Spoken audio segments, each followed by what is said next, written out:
Thomas, the only black waiter at a predominantly white restaurant, always showed kindness in his service. On a busy night, he assisted Sarah, a disabled white woman who struggled with her wheelchair, to enter the restaurant. This act of kindness marked the beginning of an unexpected friendship.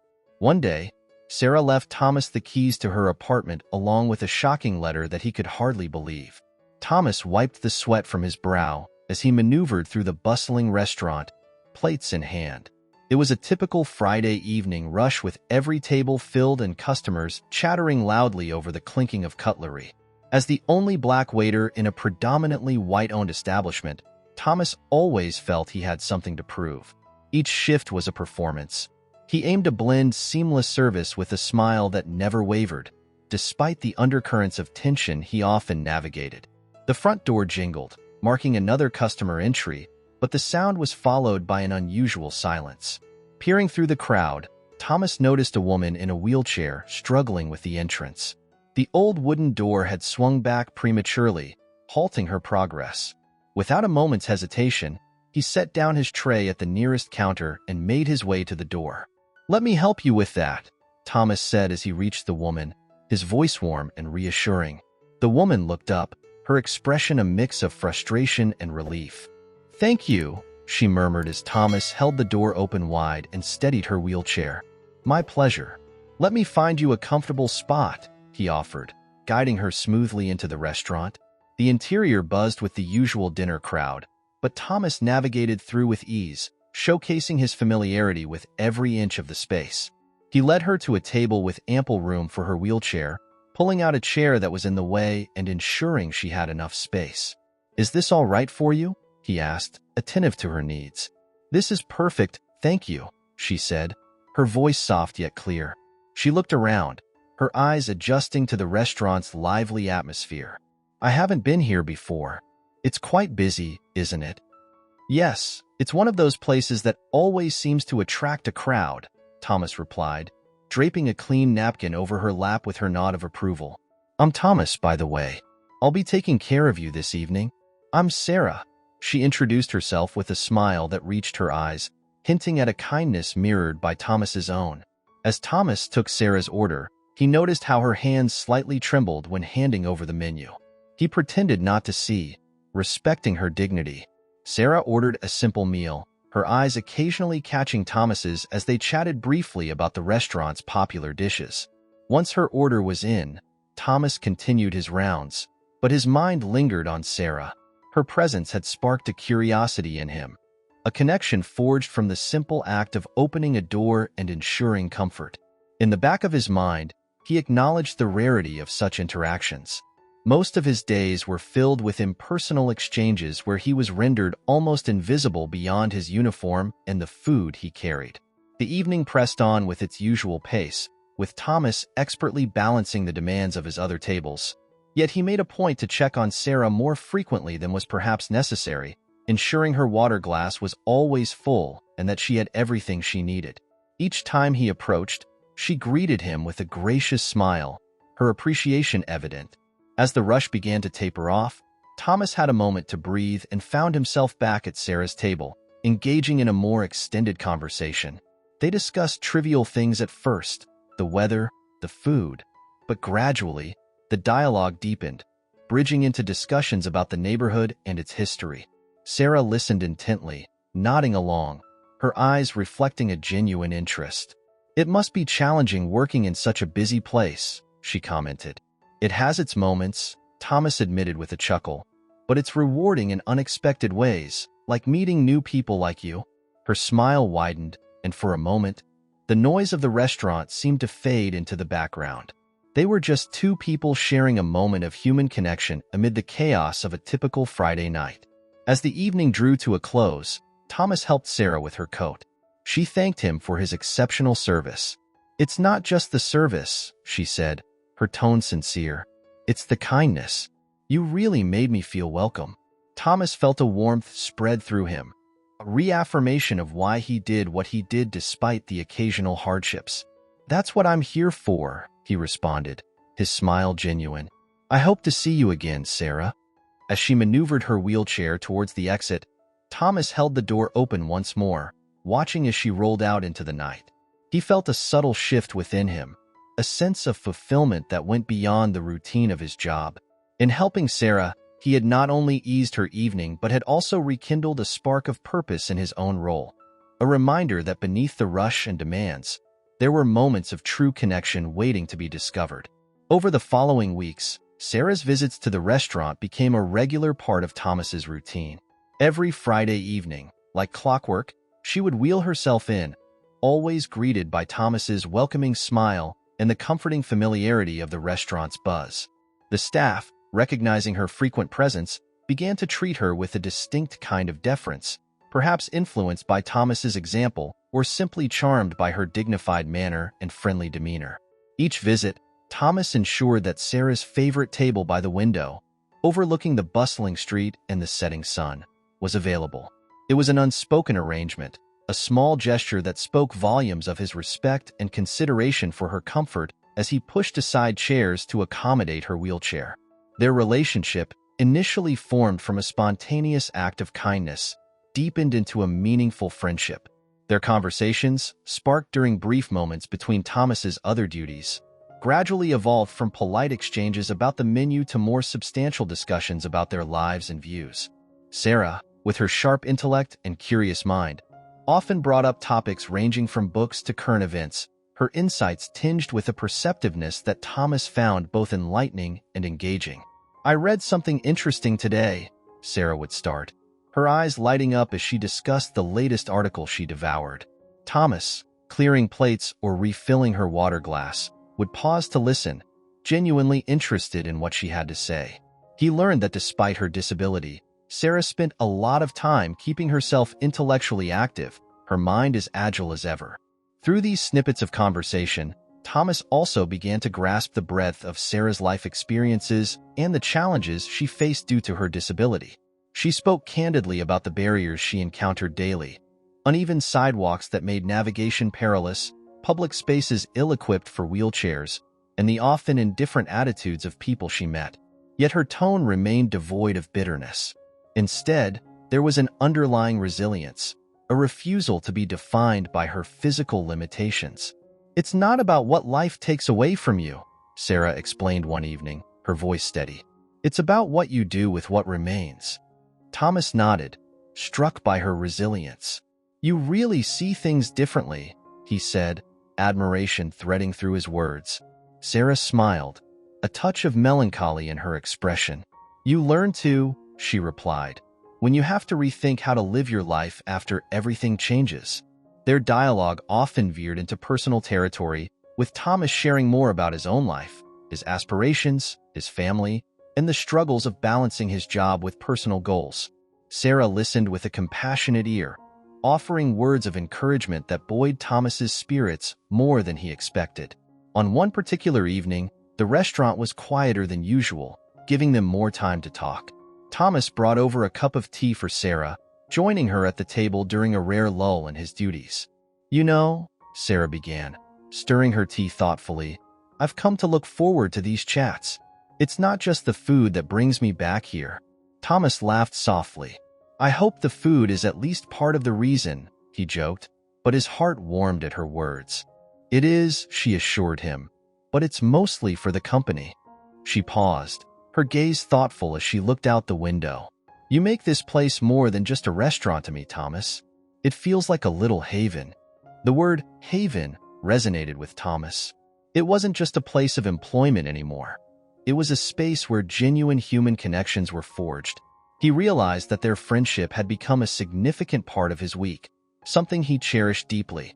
As the weeks turned into months, their bond strengthened, built on mutual respect and the shared enjoyment of each other's company. For Sarah, the restaurant was a break from her often solitary days, a place where she could engage with the world dynamically and vibrantly. For Thomas, Sarah's presence and perspective enriched his understanding of courage and the capacity to find joy in every circumstance. Their growing friendship was a quiet testament to the power of kindness and the unexpected paths it could forge. In the simple act of ensuring a table was ready or taking the time to sit and talk, Thomas had changed the atmosphere of the restaurant for Sarah, and unknowingly, Sarah had changed Thomas's outlook on life. Their interactions, a blend of empathy, humor, and intellectual companionship, highlighted an essential truth. Connection was about seeing and appreciating the person in front of you beyond the surface level. As the weeks unfolded into a comfortable routine for Thomas and Sarah at the restaurant, an undercurrent of challenge persisted for Thomas in his daily interactions with some customers. His professionalism and warm demeanor usually won over most patrons, but there were instances when the color of his skin became an unjust barrier. It was a quiet Tuesday evening when Thomas encountered stark discrimination that tested his resolve. A middle-aged couple, regulars known for their particularity but not outright rudeness, flagged him down. Thomas approached with his usual polite smile, ready to take their order. "Actually, we prefer if someone else could serve us tonight," the man said, not meeting Thomas's eyes. Puzzled, Thomas paused. "May I ask if there's a problem with the service I've provided?" The woman chimed in, her voice uncomfortable but firm. "It's just a preference. Nothing personal." Thomas knew what lay beneath the surface of such statements. It wasn't the first time he'd encountered them. With a barely perceptible nod, he complied. "I'll get another waiter for you." His voice maintained its professional timbre, but inside his heart sank. This incident wasn't isolated. Throughout that week, similar situations occurred sporadically. Some guests subtly, while others more overtly, preferred not to be served by him due to his race. Each refusal chipped away at Thomas's spirits, the accumulation of rejections weighing heavily on him. He prided himself on his work ethic and hospitality, qualities that should have overshadowed superficial judgments. Despite this, Thomas continued to perform his duties with the excellence that he always strived for, though the bright energy he usually brought to his job began to dim. He felt a growing tiredness, not from the physical demands of the job, but from the emotional toll of facing prejudice in a place he considered his second home. Sarah, who had come to expect a certain lightness from Thomas during her visits, noticed the change in him. It was late afternoon, and the restaurant hummed with a slower pace of diners. She watched as Thomas interacted with other tables, his smile not quite reaching his eyes, his usual attentive posture slightly slumped. When Thomas came to her table to refill her water, Sarah decided to broach the subject. "Is everything all right, Thomas? You seem a bit off today." Caught off guard by her perceptiveness, Thomas hesitated. He wasn't one to share personal grievances with customers, but Sarah wasn't just any customer.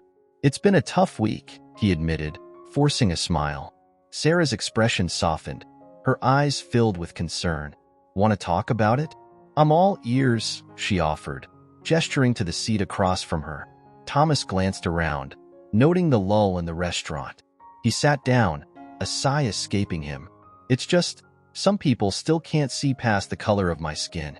It shouldn't get to me, but sometimes it does." Sarah listened intently, her face a mask of empathy. "That sounds incredibly hard," she acknowledged. "You're here to do a job, to take care of your guests, and it's unfair that you have to deal with such ignorance." Thomas nodded, grateful for her understanding. "I try to keep my head up, focus on the positive interactions, but some days are harder than others." "You're doing better than you think," Sarah encouraged, reaching across the table to gently pat his hand. "Facing what you do with such dignity and still managing to smile, that's not just professionalism, it's strength." Her words, simple yet profound, offered Thomas a comfort he hadn't realized he needed.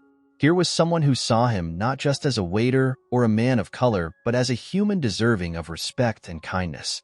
They talked a little more, with Sarah sharing her own experiences of feeling sidelined or misunderstood because of her disability. This exchange, their roles momentarily reversed, deepened their bond. They were no longer just a waiter and a regular, but two individuals sharing their vulnerabilities and drawing strength from each other's support. As their conversation drew to a close, Thomas felt a renewed sense of purpose. The hurt hadn't vanished, but the solidarity he felt with Sarah reminded him that he wasn't alone. Her presence and understanding helped dissipate some of the day's heaviness, allowing him to face the remainder of his shift with a lighter heart. Their friendship, built on mutual respect and empathy, had become a refuge for both. In Sarah, Thomas found not just an ally but a reminder of the good that existed even in small moments, even in the face of adversity. This realization didn't erase the challenges, but equipped him with a renewed vigor to continue to keep striving for better, buoyed by the knowledge that kindness and solidarity could bridge even the deepest divides. The restaurant's usual hum of efficiency was disrupted when Northrop took over as the new manager. His arrival was announced with a promise of revitalizing the restaurant's service and profitability, but it soon became apparent that his methods would be rigid and often harsh. From the outset, Northrop implemented a series of strict policies that altered the very ethos of the workplace. One of his first actions was to change the scheduling system, which disproportionately affected the more experienced staff like Thomas. Shifts were assigned without regard for prior commitments or seniority, causing immediate discontent among the team.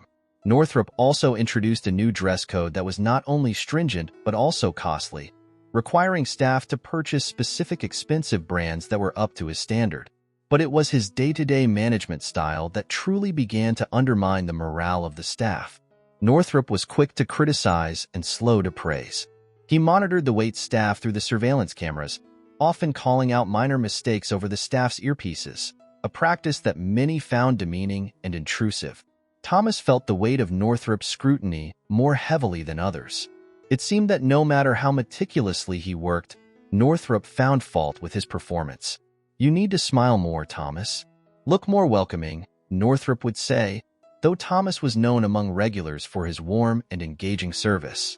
Another time, Northrop pulled him aside and coldly suggested, "Maybe you should try to blend in more, not stand out."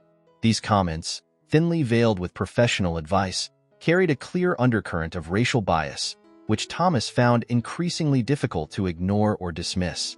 The stress began to manifest in Thomas's demeanor. The lightness he once brought to his interactions was replaced by a cautious, measured approach. The rest of the staff, too, were feeling the strain of Northrop's management. Breaks were shortened, and the friendly banter that used to pepper their shifts became scarce. The back room, once a place of laughter and shared stories during breaks, now bore a silence punctuated only by the sounds of utensils being prepped and uniforms being adjusted. Sarah noticed the change during her visits. The vibrant atmosphere that had drawn her to the restaurant seemed to dull under Northrop's regime. Concerned, she broached the subject during one of her dinners. "The place feels different lately," she observed, watching Thomas's face for a reaction. Thomas hesitated, then nodded slowly. "We have a new manager. It's been an adjustment for all of us." He wanted to keep his personal feelings out of it, to remain professional, but Sarah's knowing look encouraged him to continue. "He has new ways of doing things that not all of us agree with." Sarah could see the toll it was taking on him. "It's important that you take care of yourself, Thomas. Environments like this, they can wear you down." Thomas appreciated her concern and realized how deeply the situation was affecting his own sense of well-being. "I'm trying," he assured her, managing a small smile. "Just got to keep pushing through, right?" Yet as the weeks under Northrop's management dragged on, the staff's discontent grew. Whispered conversations about unfair treatment and dissatisfaction became commonplace. The employees felt powerless. Their once thriving workplace turned into a rigid, joyless environment. Amid this, a particularly troubling incident occurred during a busy lunch service. Northrop publicly reprimanded Thomas for a minor error in order placement. The confrontation was not only unwarranted but also humiliating, conducted in view of staff and customers alike. "That's not how we do things here, Thomas. Maybe you're not suited for this kind of work," Northrop had declared loudly enough for nearby tables to hear. The comment stung, carrying an edge sharper than just professional criticism. It was a breaking point for Thomas, who until then had maintained a composed facade. The incident sparked a small act of defiance among some staff members, who expressed their support for Thomas, sharing glances of solidarity and murmurs of disapproval towards Northrop's tactics. This camaraderie, small and covert as it was, reminded Thomas of the collective strength they shared. It bolstered his resolve to stand firm, to not let Northrop's oppressive style dictate his sense of self-worth or professionalism. Despite the growing challenges, Thomas knew he wasn't alone in his struggle, and this knowledge, shared in quiet support from his colleagues and seen in the empathetic eyes of friends like Sarah, gave him the strength to endure. Sarah's visit to the restaurant that week had an unexpected turn when she witnessed an unsettling scene. She had just been settled into her usual spot by the window when she saw Northrop, the new manager, approach Thomas near the main counter. The exchange seemed routine at first, but Sarah's keen eyes noticed the tension in Thomas's posture and the stern look on Northrop's face. As voices carried over the gentle hum of the restaurant, Sarah caught snippets of Northrop's reprimand. "This carelessness can't continue, Thomas. You need to step up your game or step out," Northrop said, his voice laden with a harshness that made Sarah wince. The issue at hand was a minor miscommunication about a table's order, a simple error that could be easily rectified. However, Northrop's reaction was disproportionately severe, his words echoing around the nearly silent area. Thomas responded with a quiet dignity. "Understood, sir. It won't happen again." His face was composed, but Sarah could see the muscle twitch in his jaw, signaling his distress. As Northrop walked away, satisfied with the discomfort he had instilled, Sarah felt a surge of protectiveness. She couldn't sit back and watch Thomas, a man she had come to respect deeply, be treated with such disrespect.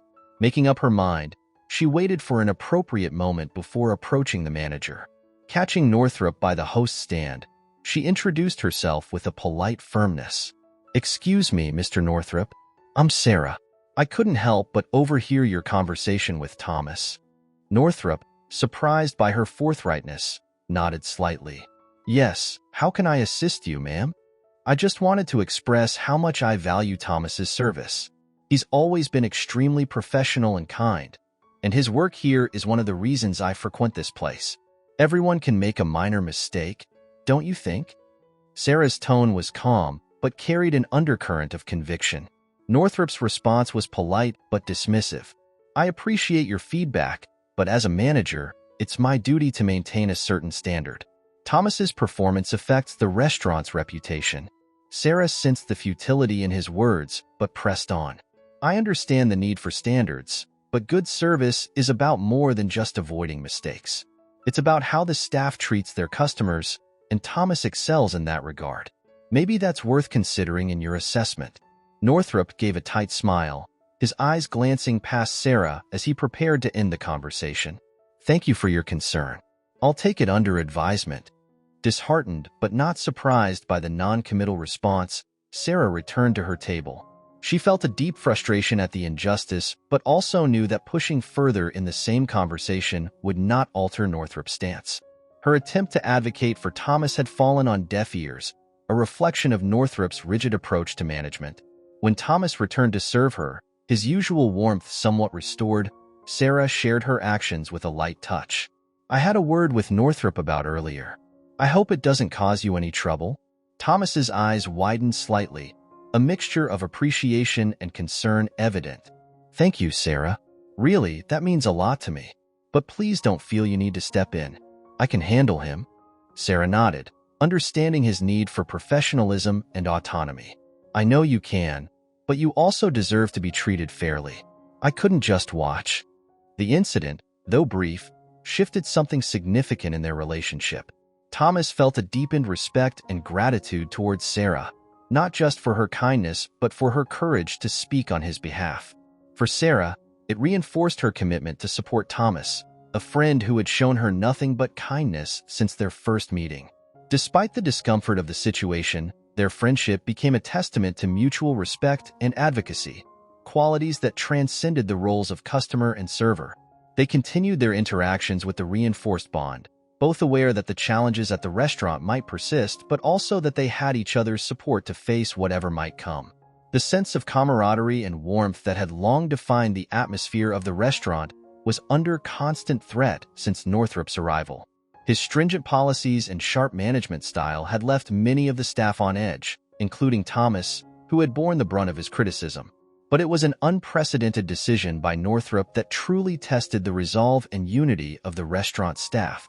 One chilly evening, as Sarah maneuvered her wheelchair through the front doors, an entrance she had used countless times before, she was unexpectedly stopped by Northrop. Thomas, who was setting up nearby tables, watched the scene unfold with a growing sense of unease. "Miss Sarah, I'm afraid I have to ask you not to come in," Northrop stated bluntly, blocking her access. Sarah, taken aback, looked up at him with a frown. "Excuse me? I've been coming here for months. Why would I not be allowed in now?" Northrop's face was impassive as he delivered his rehearsed response. "Your wheelchair is becoming a nuisance to other diners. It's making it difficult for our staff to move freely and for other customers to enjoy their meals without obstruction." The words hit Thomas like a physical blow. He knew Northrop was strict, but discriminating against Sarah because of her disability was beyond anything he had imagined the manager capable of. "Sarah has as much right to be here as anyone else," Thomas intervened, unable to hold back. His voice carried through the restaurant, drawing the attention of nearby patrons. Northrop turned to him with a cold glare. "This is a business decision, Thomas. It's not up for debate." "But it's wrong," Thomas countered, stepping closer to Sarah, whose shock was slowly morphing into indignation. "You can't ban someone from the restaurant just because they use a wheelchair. It's discriminatory, and it's not the kind of place we are." Some of the other customers started to murmur among themselves, sensing the tension escalating. Northrop, realizing the situation might cause a scene, lowered his voice, but his tone remained firm.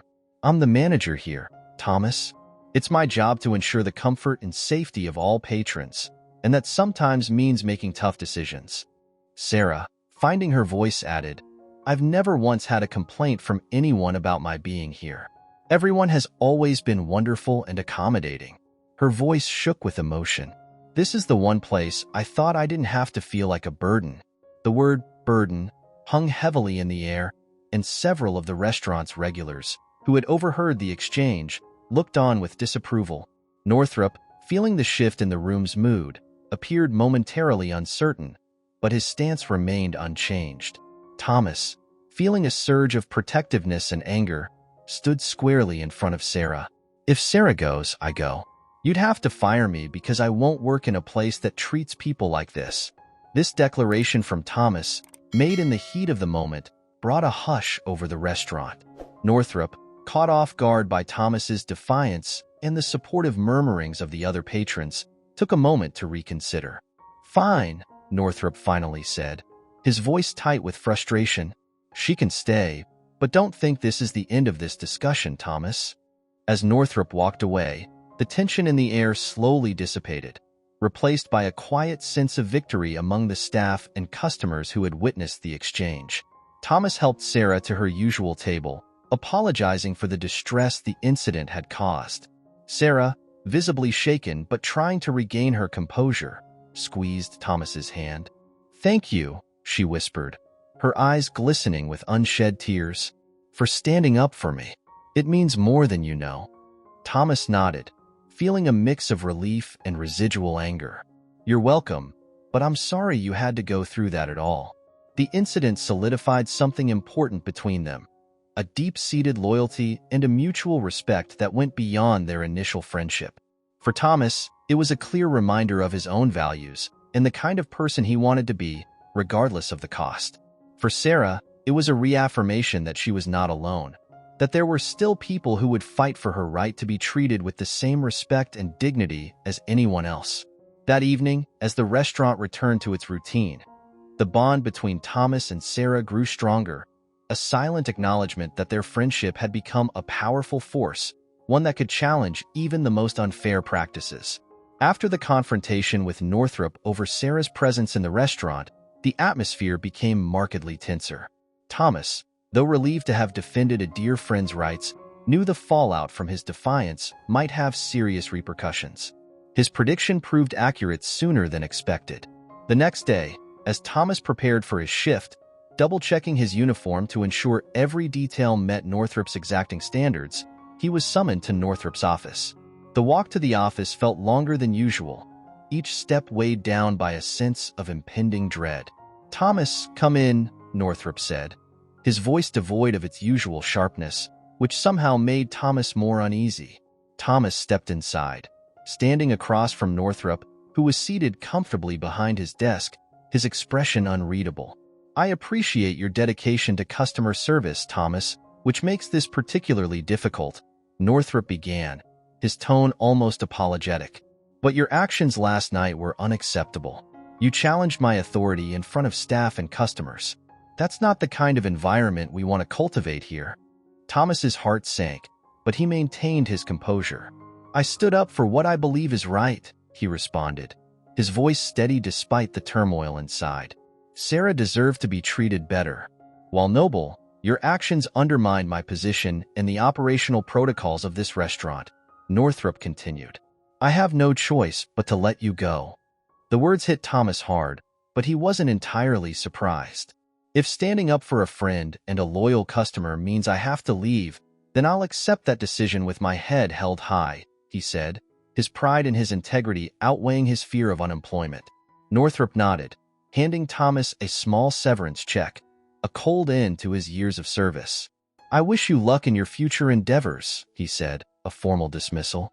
Leaving the office, Thomas felt a mix of emotions, anger, sadness, but also a strange relief.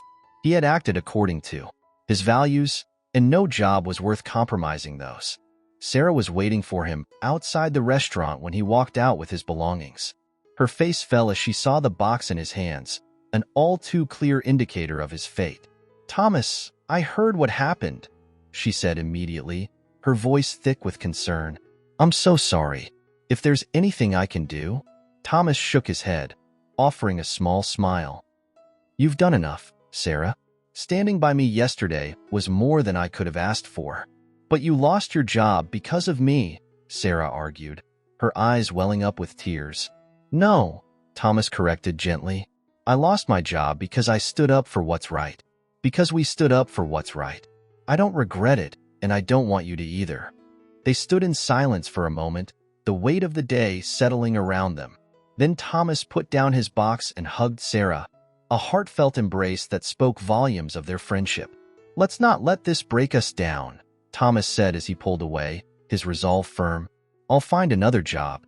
We'll get past this. Sarah nodded, wiping away a tear. And I'll be there every step of the way. You're not alone in this, Thomas. We'll fight this together. This reassurance meant the world to Thomas. It reinforced not only the depth of their friendship, but also the strength they could draw from each other. Despite the challenges, they had each other's back, a mutual support system grounded in respect and kindness. As they parted ways that day, both felt a renewed sense of purpose. They were more than just a waiter and a customer. They were comrades in a battle against injustice, bound by a shared commitment to decency and human dignity. This ordeal had deepened their bond, transforming their relationship into a beacon of mutual support and respect that would guide them through whatever lay ahead. The days following his dismissal were some of the toughest Thomas had ever faced. Without the routine of work to anchor him, the mornings stretched out with an uneasy emptiness.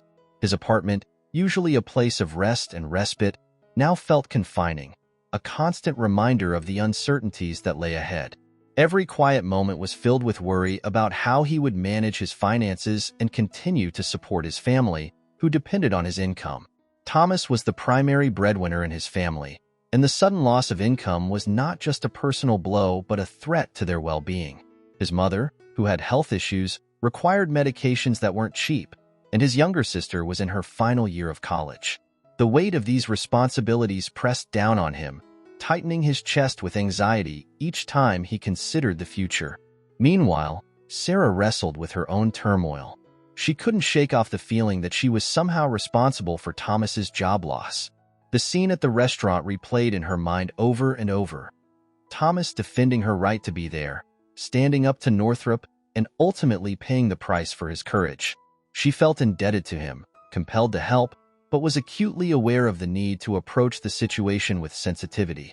Determined to support Thomas, Sarah started by reaching out to her network. She spoke to friends and acquaintances, explaining Thomas's situation discreetly, emphasizing his skills and work ethic without delving too much into the circumstances of his firing.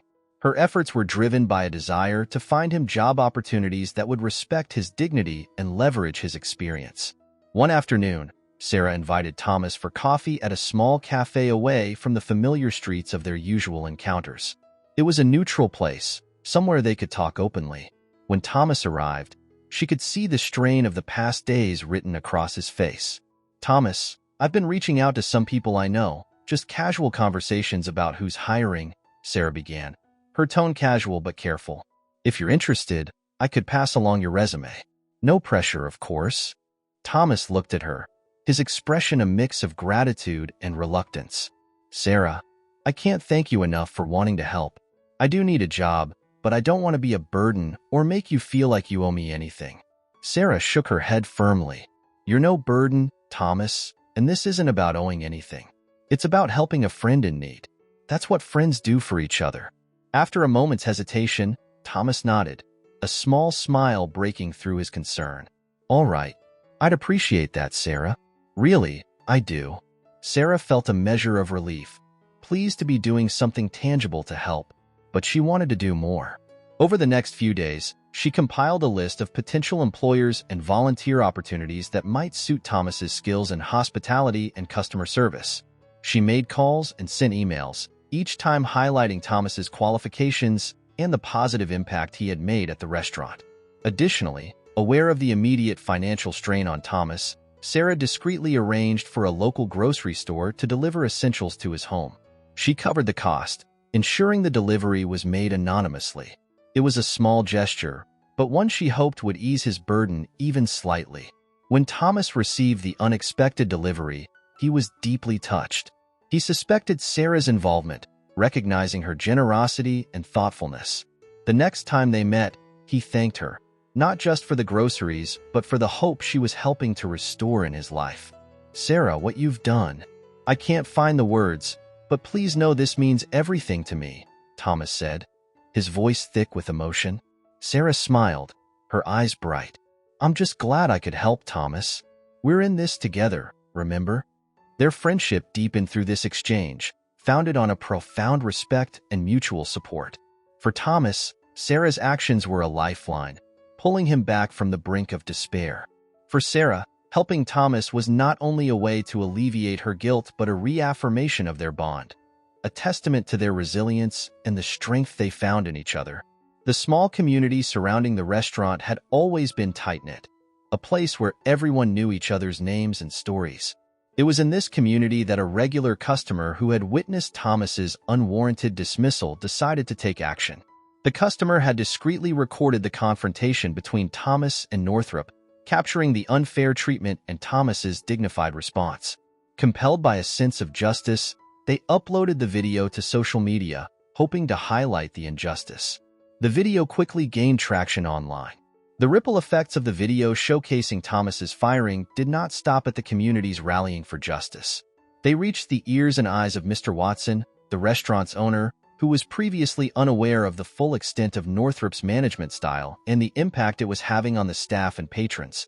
Seeing the video left Mr. Watson appalled and deeply concerned about the integrity of his business and the well-being of his employees.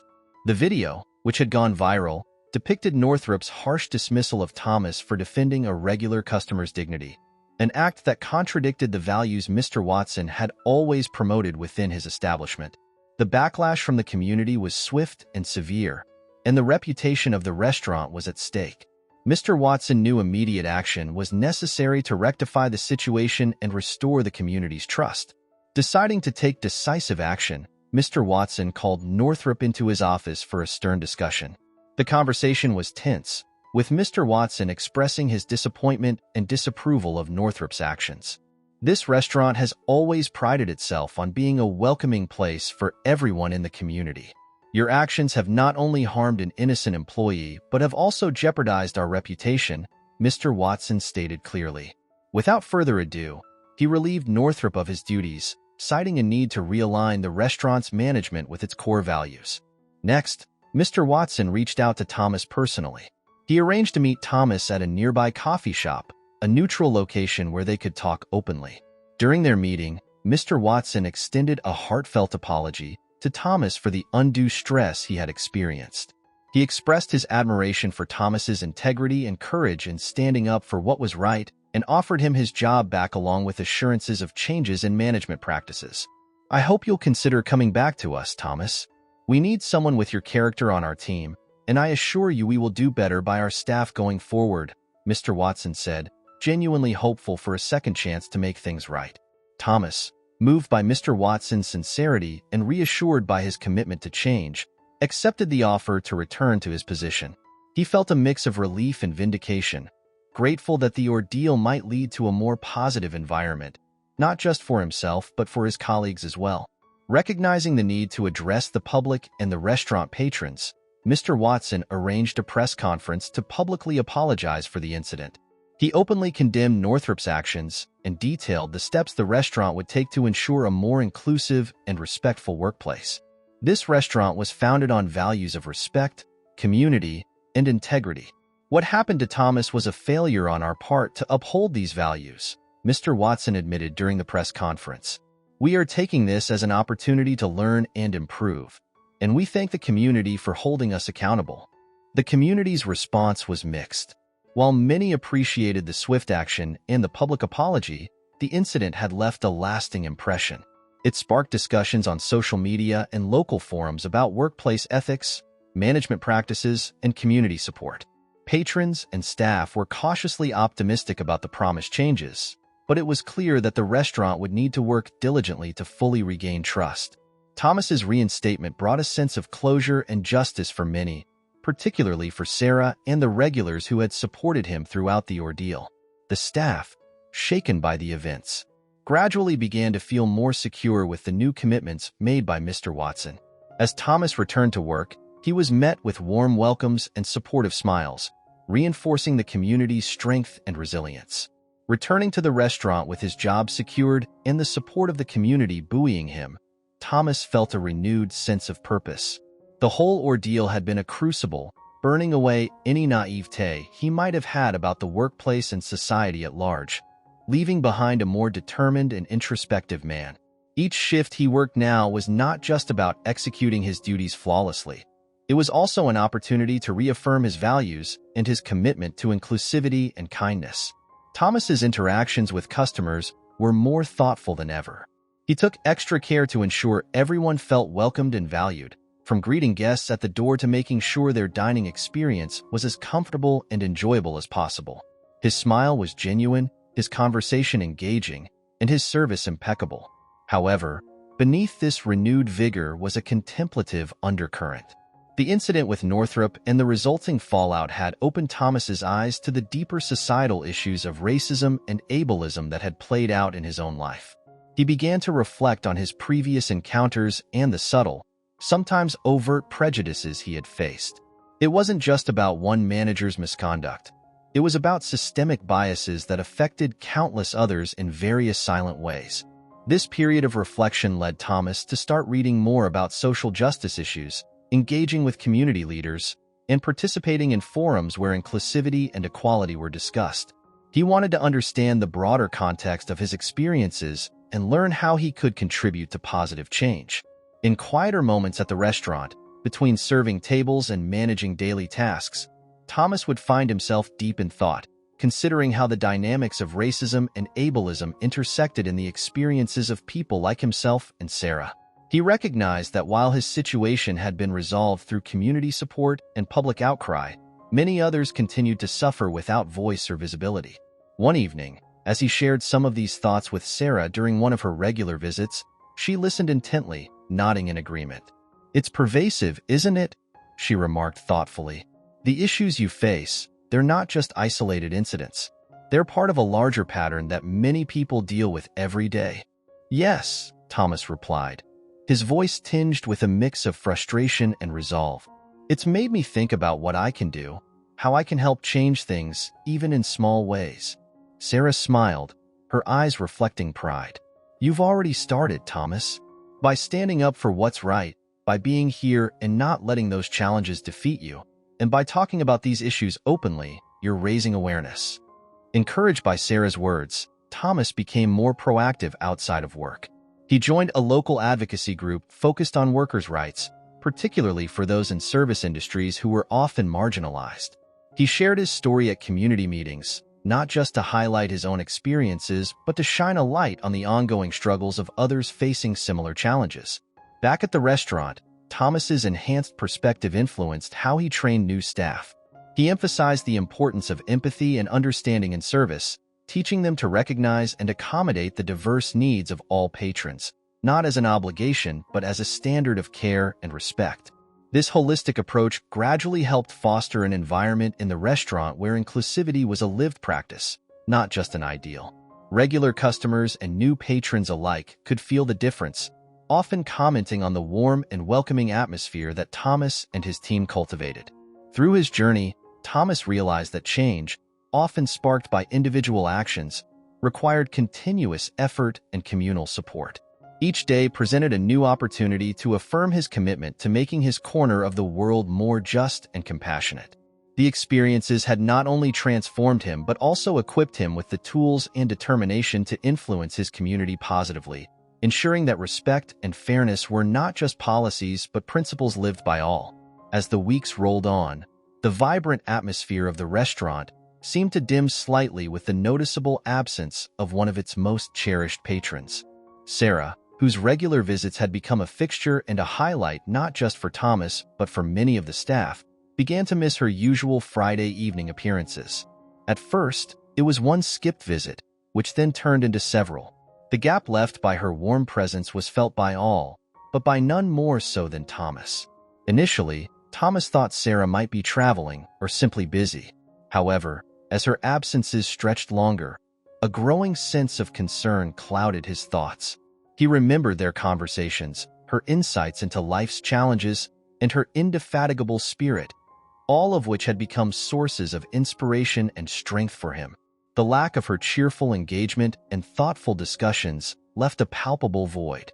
One quiet afternoon, when the rush had lulled and the clinking of dishes seemed to echo more hollowly than usual, Thomas decided to reach out.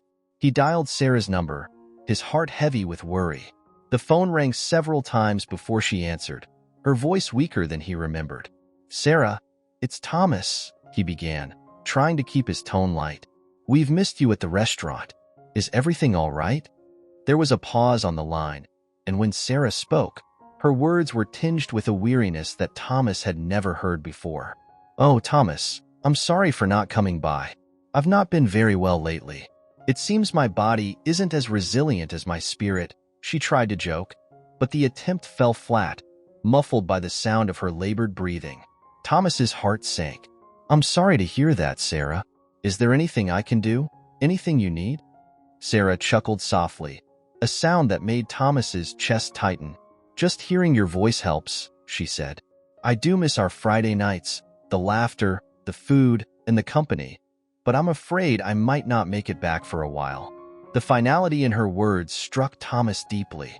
He had always known intellectually that life was full of transient moments and fleeting connections, but feeling it, living it through the potential loss of a dear friend, brought a sharp, poignant understanding. Sarah's friendship had been a steady presence in his life, a beacon during turbulent times, and the thought of her absence was unsettling. "Please take care of yourself," Thomas found himself saying, the words thick with emotion. "And remember, you're not just a customer to us. You're family. We're all here for you, whatever you need." "Thank you, Thomas," Sarah replied, her voice soft but filled with gratitude. "That means more to me than you can imagine." After ending the call, Thomas stood by the window, watching the world go by, a world that seemed unchanged on the surface but felt irrevocably altered beneath.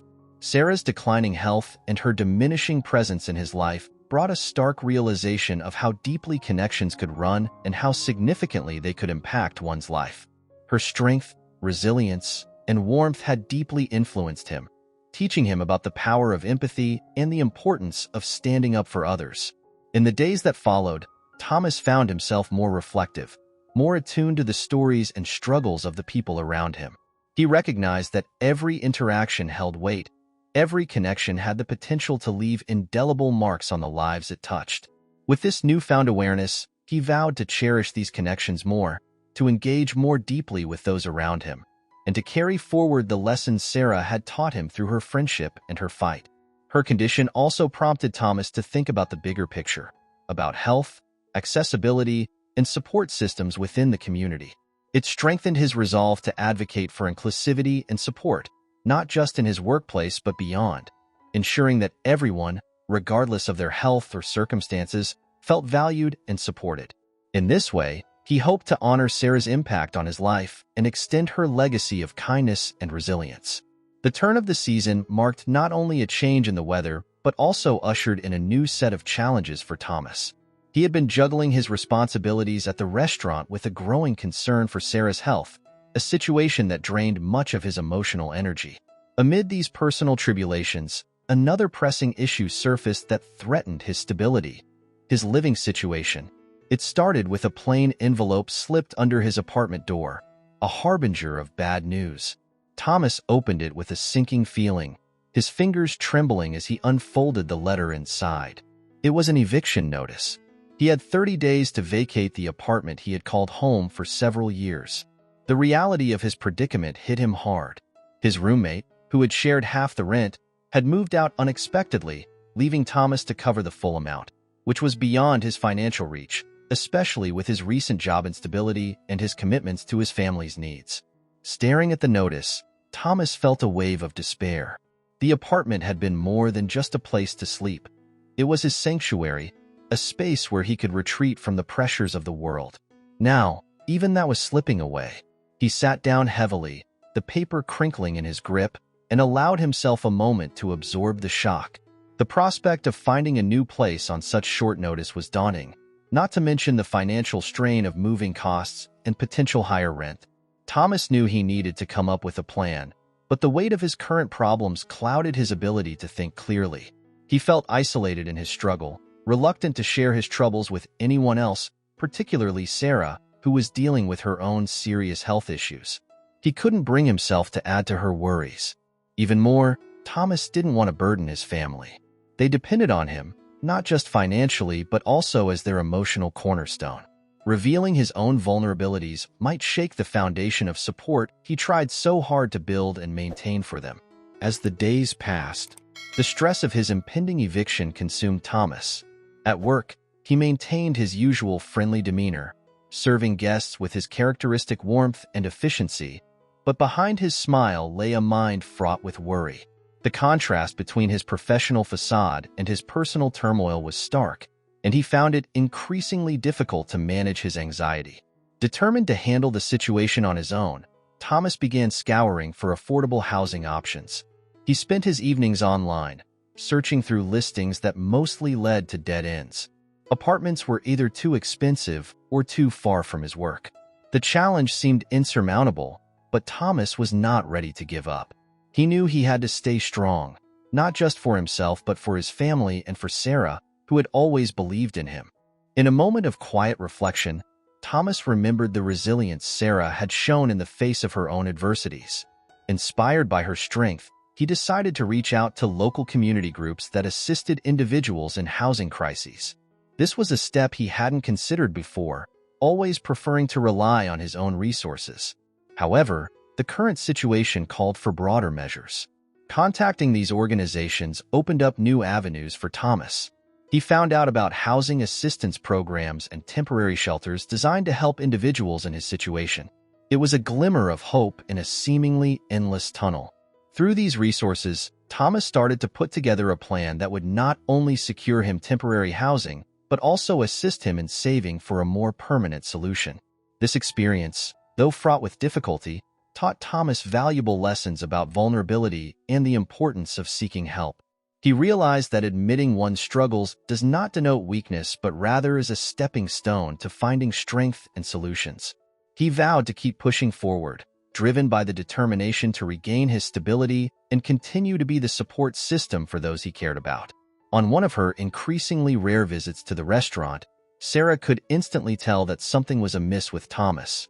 Despite his welcoming smile and attentive service, there was a noticeable fatigue in his eyes and a certain restraint in his usually cheerful demeanor. Each time he approached her table, she scrutinized him with a mix of concern and maternal intuition, sensing an underlying struggle.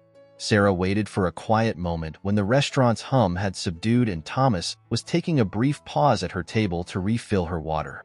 She reached across the table, covering his hand with her own, urging him to slow down. "Thomas, you can talk to me," Sarah said gently, her voice low and filled with concern. "I've noticed you've been a bit off lately. Whatever it is, maybe I can help." Thomas hesitated, his initial instinct being to reassure Sarah that everything was fine. But the genuine worry in her eyes and the safety of the trust they had built over time nudged him to open up. He sighed deeply, the weight of his problems temporarily silencing him before he began to share. "Sarah, I've been having a really tough time," he confessed, his voice barely above a whisper. "I received an eviction notice a few weeks ago. My roommate moved out, and I just can't afford the rent on my own. I've been trying to find a solution, but nothing seems to work out." The revelation hit Sarah hard. She had always seen Thomas as the pillar of strength and positivity, the one who lifted others. The thought of him facing such a dire situation without anyone to turn to filled her with a mix of sadness and determination. "Oh, Thomas," Sarah murmured, her heart aching for her friend. "Why didn't you tell me sooner?" Thomas shrugged, a mixture of pride and embarrassment coloring his expression. "I didn't want to burden you with my problems, especially with everything you're going through." Sarah shook her head, squeezing his hand reassuringly. "Helping each other isn't a burden. It's what friends are for. Let me help you, Thomas. There must be something we can do." Moved by her insistence and her unwavering support, Thomas felt a slight relief, as if sharing his burden had already lightened it.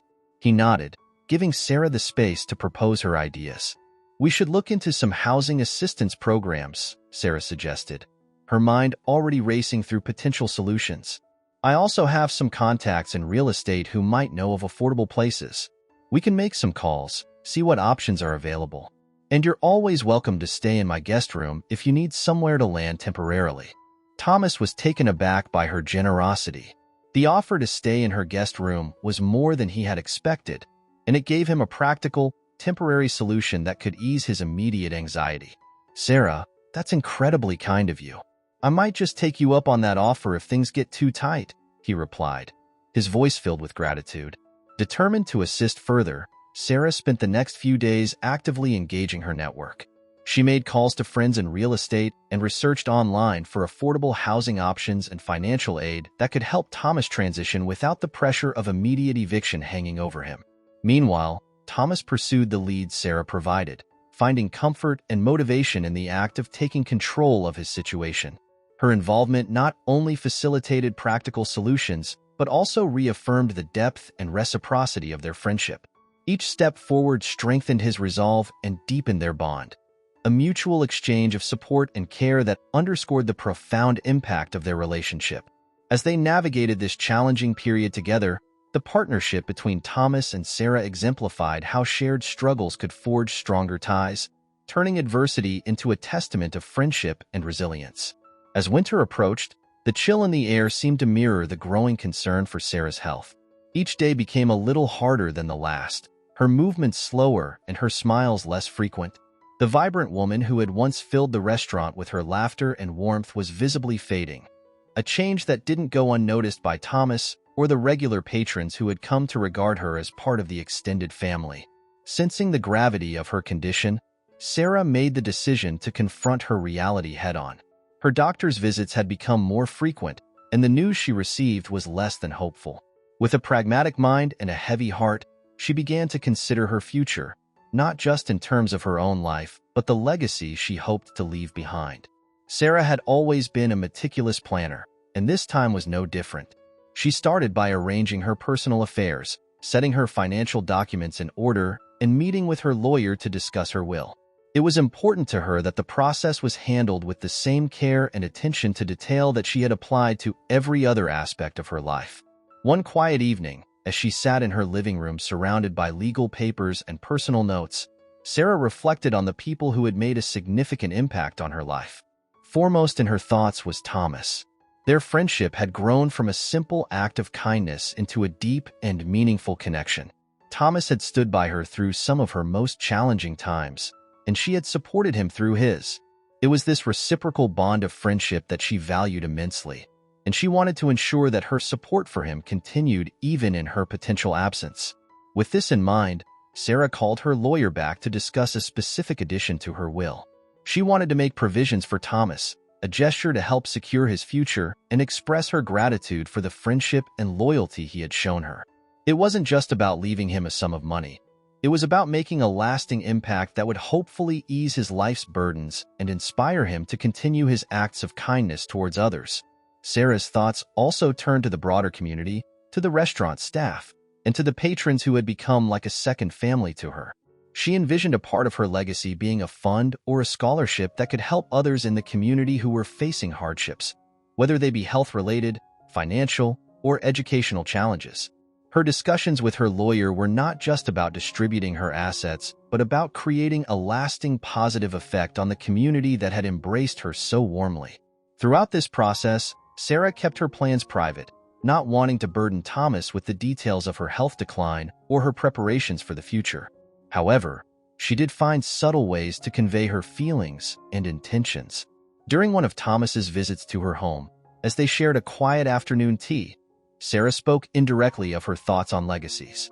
"Thomas, I've been thinking a lot about what it means to leave something behind," she mused, stirring her tea thoughtfully.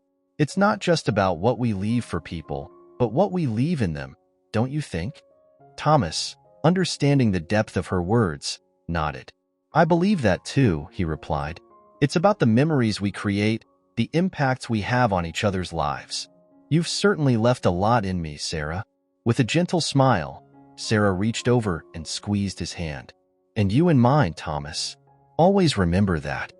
As the day waned and Thomas prepared to leave, he felt a renewed sense of responsibility and a desire to live up to the faith Sarah had in him. Her strength, even in the face of her worsening condition, inspired him to continue building a life that was not only meaningful for himself, but beneficial for others as well. In her quiet moments, Sarah found peace in knowing that her affairs were in order and her intentions to help her friend and her community were set in motion. Her life had been full of challenges, but also full of immense love and connection. Now, she was making sure that her legacy reflected just that. As Sarah's health continued to decline, her thoughts frequently turned to Thomas and the profound difference his friendship had made in her life. His support had been a beacon of light during her darker days, and she was determined to reciprocate his kindness in a meaningful way. With her days increasingly punctuated by reflection and planning, Sarah decided to take decisive action that would ensure her support for Thomas continued long after she might not be able to provide it personally. Her plan was both generous and thoughtful, a substantial financial gift that would alleviate his immediate financial worries and potentially secure his future. After numerous discussions with her financial advisor and lawyer, Sarah structured a trust fund that would be discreetly transferred to Thomas upon her passing. This fund was specifically designed to help him with his rent and living expenses, support his mother's medical needs, and enable him to pursue further education if he chose. The fund was substantial enough to offer him a new level of security, yet it was set up in a way that would encourage sustainable growth and use over time. Additionally, Sarah wanted to ensure that this gift was presented in a way that would honor their friendship and reflect the deep respect she had for Thomas's character.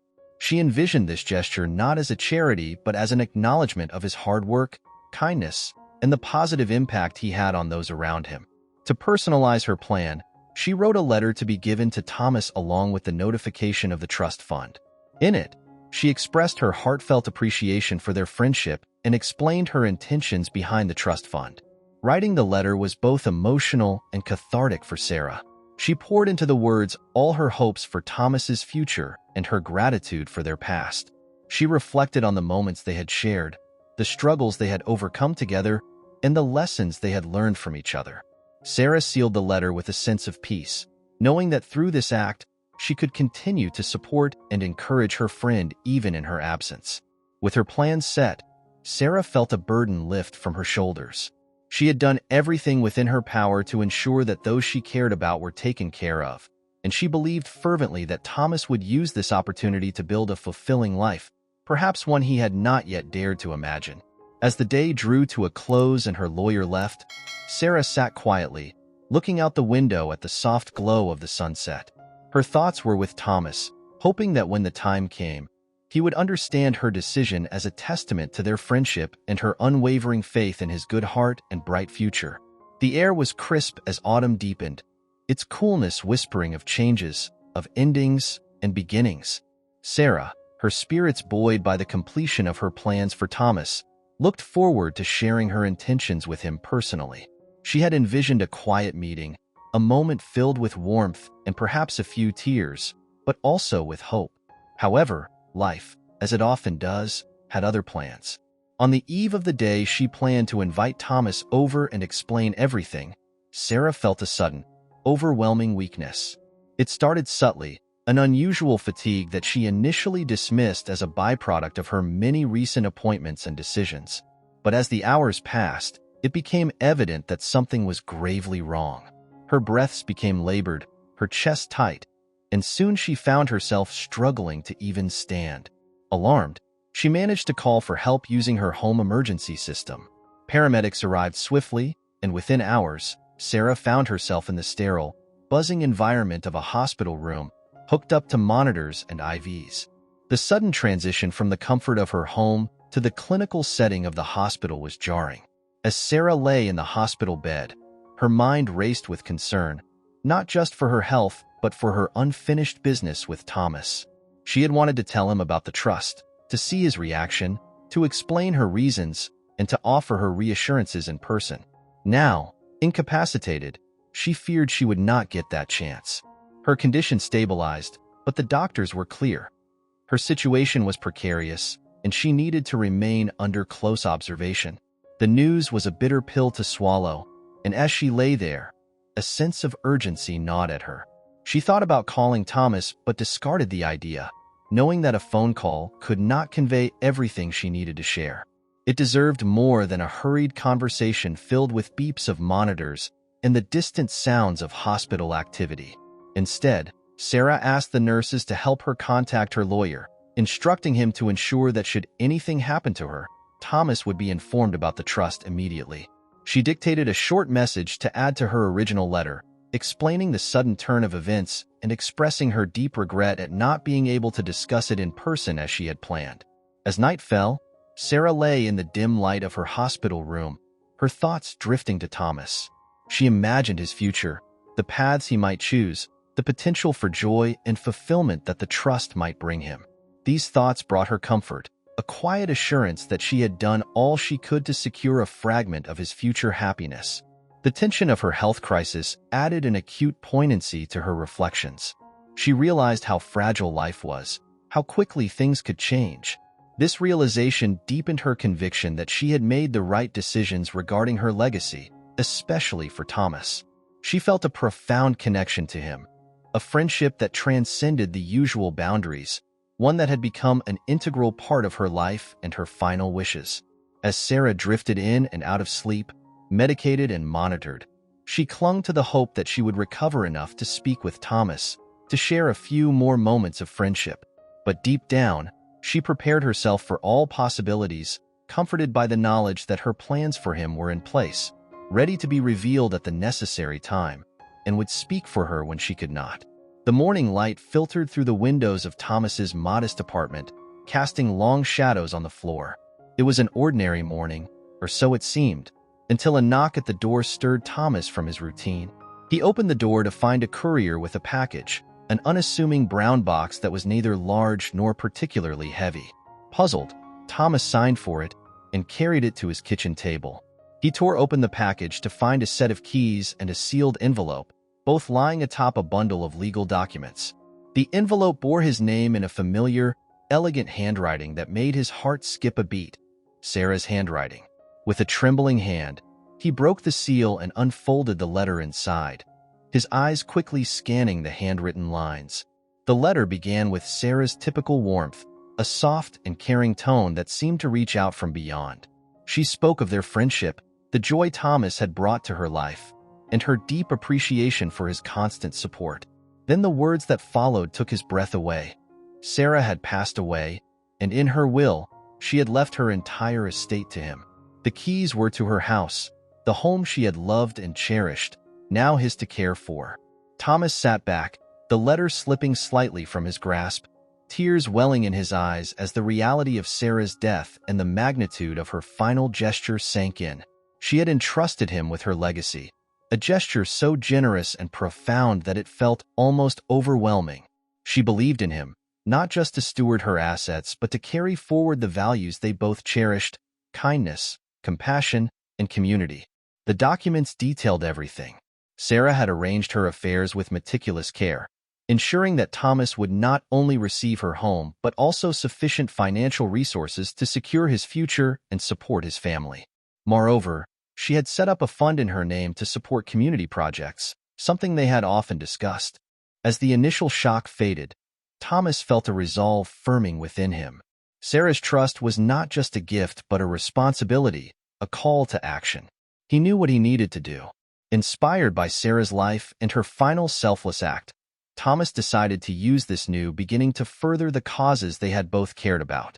He started by securing his family's financial stability, using part of the funds to ensure his mother's medical needs were fully covered and that his sister could complete her education without financial strain. He moved into Sarah's house, maintaining it as she had, with every corner a reminder of her and the life she had lived. But Thomas went further.